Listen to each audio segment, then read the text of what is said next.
It has been downloaded by over 55 million people who are all quite weird. It is the podcast, My Dad Wrote a Porno. Those are not words you expected to hear this morning on the channel, did you? It is a podcast created by our guest this week, Jamie Morton. Look, I mean, it does say what it's on the tin a little bit, but when people ask you to explain this wildly successful podcast that you've created, how do you go about describing what it is? I mean, I think of all the things I've ever done, this is the most self-explanatory in the title because it's called My Dad Wrote a Porno and my dad literally wrote a porno. But yeah, basically he wrote an erotic novel when he retired, bless him. It's not the best, but he gave it a good effort. And so I read a chapter a week with my two best friends and we kind of just critique it, discuss it. Do accents. Well, I've started to do accents. The show's really evolved. Yes. Yeah, it's a lot of fun. Right, so take me back to the beginning when you decided to go from this is a funny thing to do with wine and friends to, oh, we should record this and put this on the internet. Yeah, I know. That was the leap of faith that I thought, let's just do it. I mean, I don't know. I thought it was so funny and my mates and I had such a good time reading it and everywhere I went, I'd read it. And my dad was becoming more and more famous amongst the people that I knew in London, that we just thought the world deserves to hear this. We should share it. And also, there's something about kind of sharing it and just getting it out there that I thought was actually oddly kind of cathartic. And I didn't want to pretend it wasn't happening and then have some sort of Freudian breakdown in my 40s or something because I'd never processed the fact that my dad was writing this terrible erotica.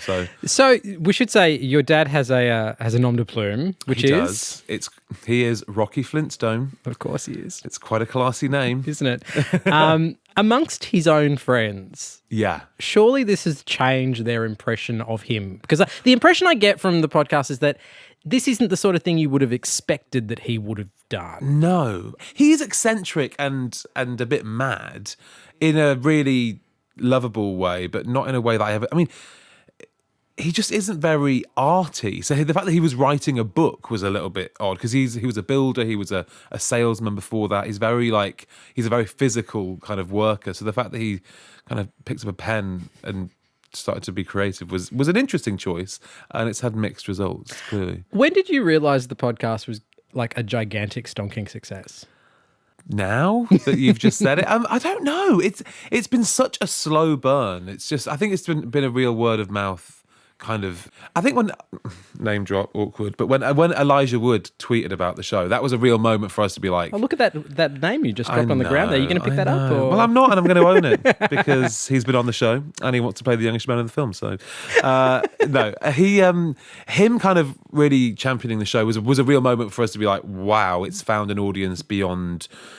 Well, the UK for a start, because I think whenever you make something creative, you never think that it's going to really connect with anybody. You just kind of make the show that you want to make, and if people enjoy it, then that's wonderful. But you don't kind of set out with kind of grand ambitions. We never thought we were going to be the new Serial or anything like that. But so, are there plans? Like you mentioned Elijah Wood. Have you got plans for TV shows and movies and merch and all that jazz?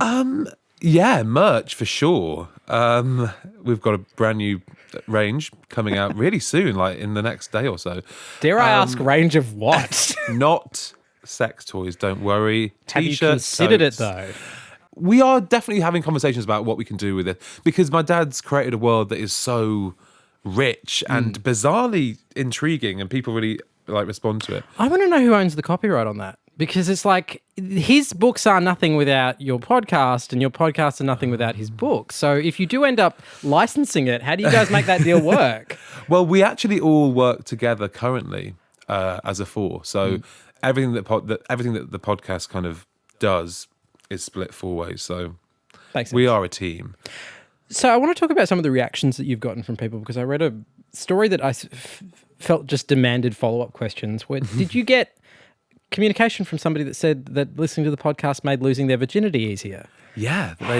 Tell me everything about that exchange. It was an odd one because initially I read it as they lost their virginity to the podcast. And I was like, oh, good God, what? That is not something that I would ever endorse. No. But no, basically they were quite young and they were very kind of inexperienced, had never had sex before. And I think they just put it off and put it off and put it off. And sex had been put on this pedestal for them. And they kind of couldn't get past that point. And then they listened to the podcast. And saw that we were just laughing about sex and that sex should be fun and it isn't scary and you can joke about it. And through that, they got down. So congratulations. I hope they now have a baby. Our first Belinda baby would be great. For those of you wondering, Belinda is the name of the main character from the porno that Jamie's dad writes. For those of you following along at home, now that you've got this sort of feedback loop where he's still writing and you're still podcasting, how is it? Yeah. Do you think it's changed perhaps some of the purity of the way in which he writes? Well, interestingly, so, I mean, I think it absolutely will do when we get there, but he actually wrote 4 books before we started the podcast. So we're luckily still in like the pure kind of Flintstonian text, the originals. But yeah, I think when we get to book 5, if we get to book 5, that'll be... Oh, you're getting to book 5. That would be crazy though. But you're right, it might change the whole dynamic because he is then writing knowing that it's a thing. There is much more of Jamie, and we have an exclusive interview with Brian Reed, the creator of the podcast S-Town, which lots of people love. Some people thought was unethical. You can hear all of those questions answered right now on the podcast. Download This Show is the name of the show, and you can find it in a podcast app right now. Thanks, guys.